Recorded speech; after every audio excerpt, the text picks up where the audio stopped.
tengok pada sifat fizik bagi sebatian ion dan sebatian kovalen. Contoh kalau sebatian ion adalah magnesium oksida. Ini contoh sebatian ion.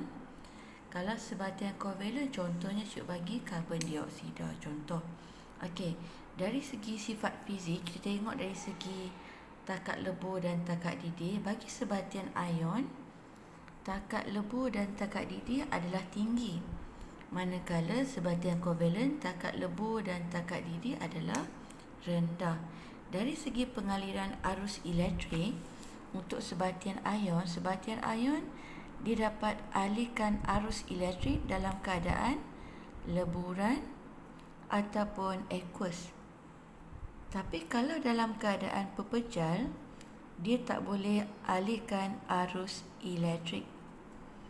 Okey, manakala bagi sebatian kovalen memang tak dapat alihkan arus elektrik dalam apa-apa keadaan, sama ada leburan, aqueous ataupun pepejal. Kalau sebatian ion dapat alihkan arus elektrik dalam keadaan leburan ataupun aqueous. Okey, dari segi ketarutan dalam air, kalau sebatian ion dia larut dalam air, sebahagian besarnya larut dalam air dan tidak larut dalam pelarut organik. Tapi kalau sebatian kovalen, sebahagian besar tak larut dalam air tapi dia larut dalam pelarut organik.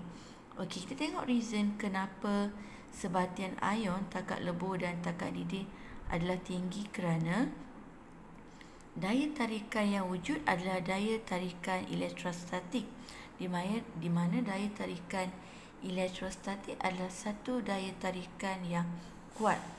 Jadi, ia memerlukan tenaga yang lebih tinggi untuk mengatasi daya tarikan yang wujud.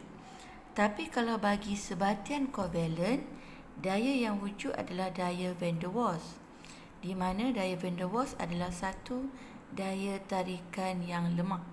Jadi, sebatian kovalen dia memerlukan tenaga yang lebih rendah untuk mengatasi daya tarikan yang wujud dalam sebatian tersebut.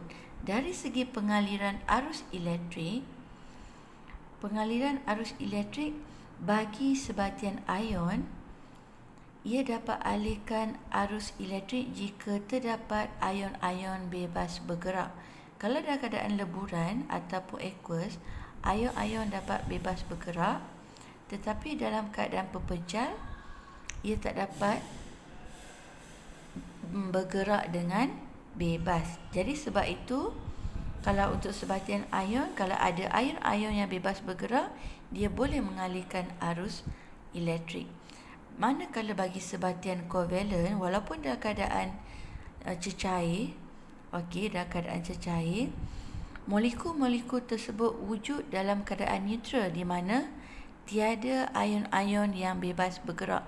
Walaupun molekul-molekul tersebut bebas bergerak, tetapi tiada ion-ion yang bebas bergerak. Sebab itu sebatian kovalen tak dapat alihkan arus elektrik dalam semua keadaan.